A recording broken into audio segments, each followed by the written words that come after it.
President put his personal imprimatur on this. This is working the way it's supposed to. This isn't supposed to be that tough. You're not making the representation that the employer mandate is going the way it's supposed to. You're not saying that, are you? Congressman, this is a very ambitious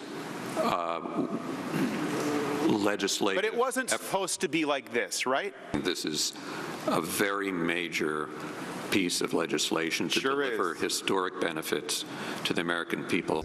Unions backed this, and they backed it up to now. They see this as helping workers. Well, here's what the letter from union leaders to Senator Reid and Minority Leader Pelosi. Quote, right now, unless you and the Obama administration enact an equitable fix, the ACA, Affordable Care Act, will shatter not only our hard-earned health benefits, but destroy the foundation of the 40-hour work week that is the backbone of the American middle class. In campaign after campaign, we have put boots on the ground, gone door to door to get out the vote, run phone banks, and raised money to secure this vision.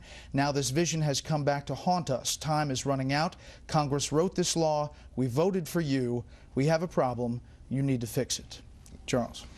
It's true. They supported the bill. They supported the administration. They helped elect it. They had the boots on the ground, and they were swindled. But it isn't as if they weren't warned. People who looked at the bill said the way it's constructed, there's this huge incentive for any business, small business, to drop the number of employees under 50. The firms are now known as the 49ers. So people get fired as a way to get under the requirement of employer mandate. It also means that a lot of the full-time employees are going to lose at least 10 hours of work. They have to get under the 30 hours. So if you're a full-time worker now, you're not going to be able to support a family on the part-time income. But the worst is, as you indicated, they're going to lose their members. The glory of the union movement is at the beginning of the Second World War, when there were wage and price controls, companies competed against each other by including health care in the package. That was the beginning of that. And that's one of the great achievements of unions. And now what they are seeing is workers are looking at the exchanges and seeing, you know, I can drop out of the employer plan, I get a huge subsidy, I come out ahead, and then I don't have to be a member of the union. So this is a disaster for the unions, and that's why you have this letter of desperation and disappointment. A big race is brewing out west. A Republican primary. Liz Cheney announcing she is going to challenge incumbent Senator Enzi. And he was asked about it by the Washington Post. He said, well, she said that if I ran, she wasn't going to run, but obviously that wasn't correct. The question, what is your relationship with Liz Cheney? Enzi, I thought we were friends. Question, are you at all concerned with Cheney's potential fundraising prowess, considering her ties to the former vice president and the Bush administration?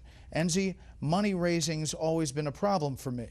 Does her challenge give you any second thoughts about re-election? Enzi, no. People are reacting as if this is the first time in American history that a younger candidate has challenged an established incumbent of their own party. It happens all the time. It's how a lot of the great older careers got started. And I think that this is not, I mean, it's unusual only in the sense that she is already nationally known. I mean, she's essentially running on age. You know, that's what JFK ran on in 1960. And he was lionized as, you know, the younger generation, new frontier and all that. In fact, in the inaugural address, he said that the torch had been passed to a new generation of Americans. So generational races aren't new.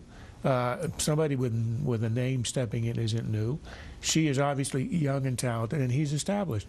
She will run. She'll try to run to his right. I think it'll, as long as it doesn't end up being nasty and ad hominem, it could be healthy.